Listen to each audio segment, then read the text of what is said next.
Building public, 14 mai 2024. Donc c'est vrai qu'on est le 16 lorsque j'enregistre cette vidéo, mais il faut faire du récap du 14. Donc après, dans la notion de l'offre, il est question d'aborder de manière globale celle du leadership. Parce que, comme je l'ai dit, s'il y a bien une chose par laquelle il faut commencer lorsqu'on se lance, c'est bien évidemment par le leadership. Parce que c'est elle qui va nous permettre d'atteindre les paliers le plus rapidement possible. Pourquoi je le dis? On va faire simple. On va essayer de parcourir les 21 lois du leadership, qui est jusqu'à présent pour moi le livre qui détaille le mieux la notion de leadership, qui a été écrit par John T. Maxwell.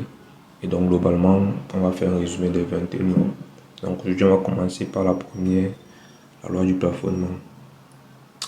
En réalité, s'il y a bien une chose que j'ai remarqué lorsque j'ai parcouru ce livre, c'est que John T. Maxwell n'a pas seulement été bon lorsqu'il détaillait les lois, lorsqu'il entre en profondeur. Il a été bon lorsqu'il a choisi l'ordre de passage de chacune des lois et lorsqu'il a instauré dans chacune des lois un storytelling assez particulier qui permettait de mettre en avant globalement la notion la plus importante qui concernait cette loi, appliquée beaucoup plus, on ne va pas se mentir, dans le cadre de l'entrepreneuriat. Donc, c'est quoi la loi du plafonnement? La loi du plafonnement explique de manière très simple que qui que vous soyez, vous avez un plafond. Et ça, c'est assez logique. On a tous une limite. Et c'est aussi vrai dans le cadre du leadership. Chacun d'entre nous, lorsqu'il naît, il a une limite. Donc, de manière globale, c'est comme ça qu'on peut le comprendre. Maintenant, nos limites ne sont pas tous définies au même niveau. Ça veut dire qu'il y a des personnes qui ont des limites plus poussées que d'autres. Donc, il y a des personnes qui peuvent, en termes de leadership, accomplir des choses plus extraordinaires que d'autres. Alors que les deux ont grandi dans les mêmes conditions et ont partagé le même écosystème tout leur processus d'évolution. Ça s'explique simplement par la loi du plafonnement. Ça veut dire que si vous êtes une personne qui n'a pas une certaine vision, vous ne pourrez pas accomplir un certain nombre de choses. Et il explique encore plus bien lorsqu'il met en avant l'histoire des frères McDonald. Parce que ce qu'il faut savoir, c'est que lorsque le business model commence à fonctionner, notamment celui qui est basé sur le fait de pouvoir satisfaire une commande en 30 secondes tout de plus, ils explosent en Amérique. Donc leur concept commence à marcher et du coup, ils parviennent à se dégager environ 200 000 dollars chaque année comme bénéfice, ce qui à l'époque est extraordinaire, on va pas se mentir. Et donc, l'opportunité des franchises se présente à eux. Donc, ils n'ont pas vraiment cherché, c'est clairement présenté à eux.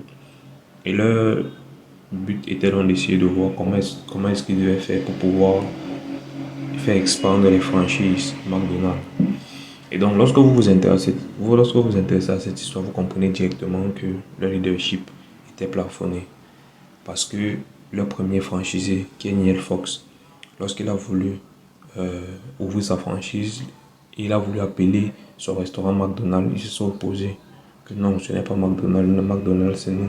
Ça fait que vous comprenez qu'ils étaient déjà plafonnés. Donc ils ne pouvaient pas vraiment faire exploser l'idée des franchises. C'est la raison pour laquelle ils n'ont vendu les franchises qu'à 15 personnes uniquement. Alors que par contre, lorsque je pense que c'est Red Rock est arrivé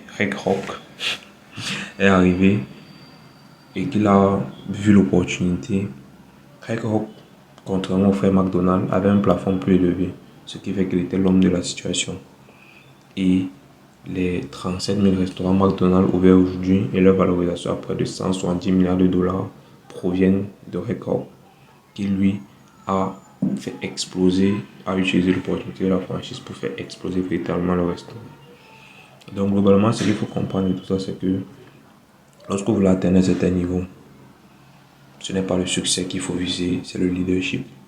Parce que supposons que l'échelle du succès est graduée de 1 à 10 et que vous êtes à 8. En général, pour quitter de 8 à 10, il vous faut plus d'efforts que cela n'a fallu pour quitter de 0 à 8. Donc juste les deux restants vont demander plus d'efforts. Alors que si, au lieu de vous concentrer sur le succès, vous vous concentrez sur le leadership, vous pouvez faire exploser vos chiffres juste en vous concentrant sur le leadership. C'est la raison pour laquelle, lorsqu'une entreprise va mal, on change de dirigeant. Lorsqu'un club va mal, on change son leadership, on change l'entraîneur. C'est parce que le leadership est clairement la notion la plus importante. Donc si aujourd'hui vous lancez en entrepreneuriat, je pense que le leadership c'est ce par quoi vous devez commencer. Parce que ça peut clairement faire la différence avec les autres. Je crois que vous comprenez mieux, vous comprenez mieux au fur et à mesure qu'on va évoluer. Mais pour la loi de plafonnement, je pense qu'on peut s'arrêter là. Et que tout le monde a compris que vous ne devez pas limiter votre plafond. Et ceux qui posent, qui vont, je vois déjà la question venir, est-ce qu'il est possible d'augmenter son plafond? Bien sûr, vous pouvez augmenter votre plafond. Et ça demande un travail qu'on va voir de long à large durant le parcours de ces 21 mois. Mais sinon, juste la première, il reste 20. Dites-moi en commentaire ce que vous pensez de la loi de plafonnement. Est-ce que vous avez déjà lu les 21 irréfutables du leadership? Et quel a été votre plus grand apprentissage tout simplement? Donc j'espère que